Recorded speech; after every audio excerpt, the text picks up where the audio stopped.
first of all, I'll talk about the hat that I'm wearing. You don't see me in the hats too much, but this is about everyday Canadians standing up for the country. This is a company called, it's Emma and Liam, I'm sorry?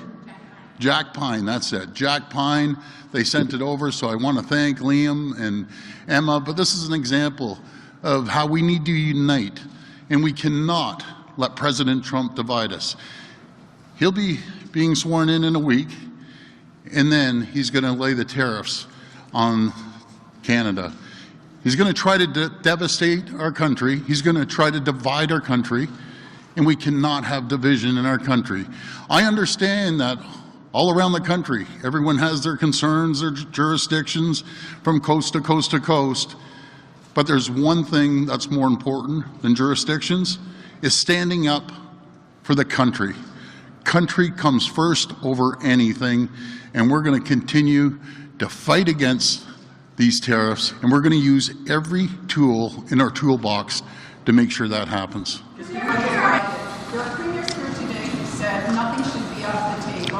Others who don't want energy or hydro or oil or gas or critical minerals on the table. You guys can't even do a joint news conference at the end of the day. So aren't you already divided? I totally disagree with that. I understand different jurisdictions around the country have their concerns. I understand that. But nothing is more important than standing united. Nothing's more important than keeping every tool in our toolbox.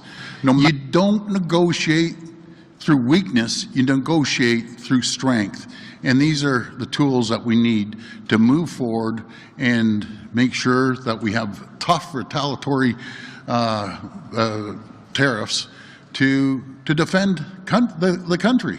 Is it important that President Trump know and understand that Canadian energy is at risk, if he decides to levy tariffs to the tune of 25%? Does Trump need to know that? You may not ever do it, but does he need to know he's putting Canadian energy access at risk?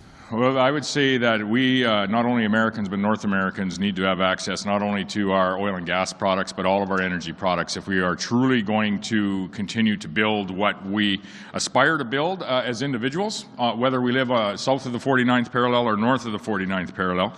But we need to ensure that we are not having this tariff conversation for any length of a period of time so that we can build towards that continental manufacturing security, that continental energy security, and that continental food security. We have done I would say, a good job on the food security side to the point that we take it for granted. At times we have had, I would say, unnecessary conversations about the path of pipelines, whether they be to Tidewater or whether they be to our U.S. partners and our allies in the U.S. In years gone by. And so we maybe haven't done as good a job at working on that integrated economy and that integrated opportunity that we have to provide energy security to all North Americans. And I'm talking about continental energy security, not U.S. or not Canadian exclusively. And the same with respect to manufacturing security and providing the goods that we need as individuals and as communities.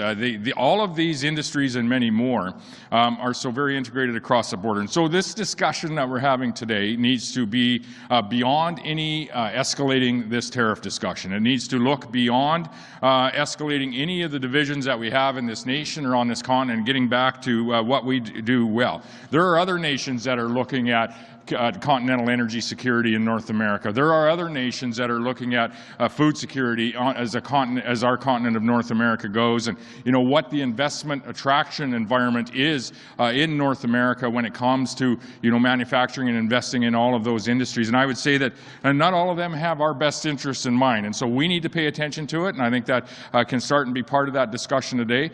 But it's certainly we need to morph our discussion with President-elect Trump very soon to be President Trump. Continuing to build on what has been successful in North America. And we've been successful when we focus on providing our own security, whether that be security in general, whether it be energy security, manufacturing security, or food security.